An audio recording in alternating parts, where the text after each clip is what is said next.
Umayyad सल्तनत। Umayyad सल्तनत की शुरुआत 661 ईसी में हुई थी। इसके आगे जाहिरात ने दम तोड़ा और उन्नति की तरफ बढ़ाया।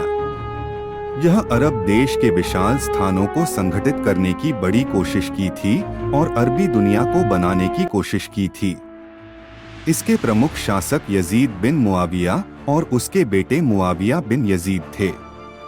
उन्होंने बड़े विस्तार के साथ अपनी सत्ता को प्रशस्त किया और अपने विरोधियों को दबाने का प्रयास किया। यजीद बिन मुआविया की मृत्यु के बाद मुआविया बिन यजीद ने सल्तनत को संभाला और उसने उमय्यद द्वीप का नामकरण किया। इस प्रकार उमय्यद सल्तनत 10वीं सदी तक चली। उमय्यद साम्राज्य इस्लामिक इतिहास में महत्वपूर्ण था और यह एक स्वतंत्र आरामशाही सरकार थी। 661 से 750 ईसा पूर्व तक रही थी। इस साम्राज्य की मुख्यालय दमिश्क थी, जो दमास्कस के नाम से जानी जाती है, जो इस वक्त सीरिया में स्थित है। उमय्यद खिलाफत के वक्त इस्लामिक साम्राज्य विस्तार का एक महत्वपूर्ण केंद्र था और उमय्यद खलीफा इस्लामिक दुनिया के सबसे अहम राजा थे। उमय्यद साम्राज्य की स्थापना मुआविया बिन अबी सुफियान द्वारा हुई थी, जो इस्लामिक साम्राज्य के पहले खलीफा हजरत अबू बकर के सबसे बड़े दुश्मनों में से एक थे। उन्होंने मुस्लिम समुदाय की आपातकालीन स्थिति का लाभ उठाया और उमय्यद साम्राज्य की स्थापना की।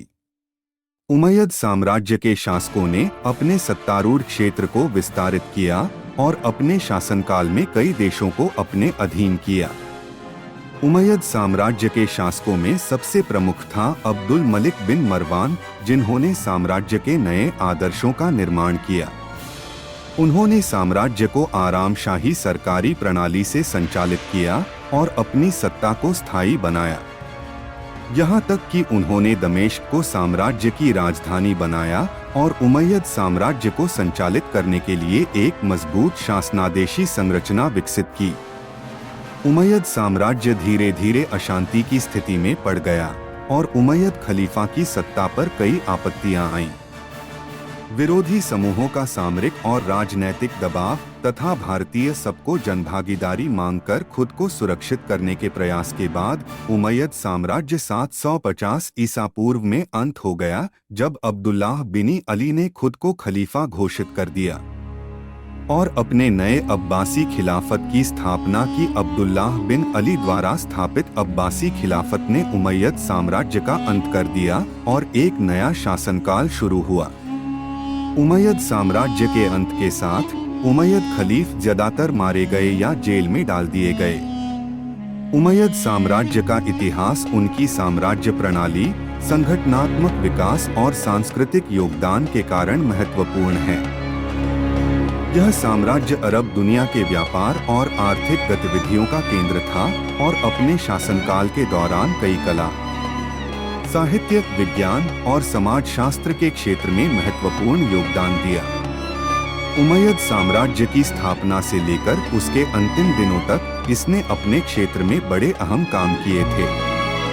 इसके अलावा यह साम्राज्य धार्मिकता के क्षेत्र में भी महत्वपूर्ण योगदान दिया, जिसने इस्लाम के धार्मिक और सांस्कृतिक विस्तार को प्रोत्साहित किया। उमय्यद साम्राज्य के अंत के बावजूद इसका प्रभाव इस्लामिक दुनिया और विश्व इतिहास में आज भी दिखाई देता है।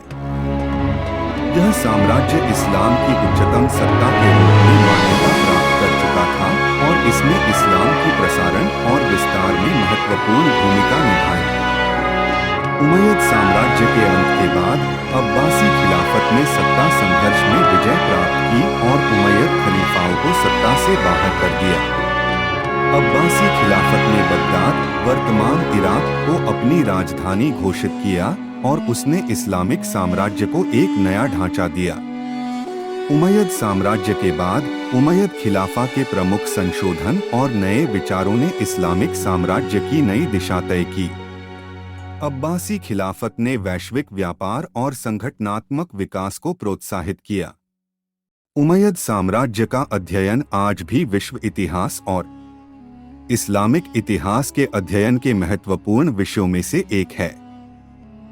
यह साम्राज्य इस्लाम के प्रसारण, संस्कृति और सामाजिक प्रगति के प्रमुख अधिकारियों के माध्यम से उच्चतम स्थान प्राप्त कर चुका था।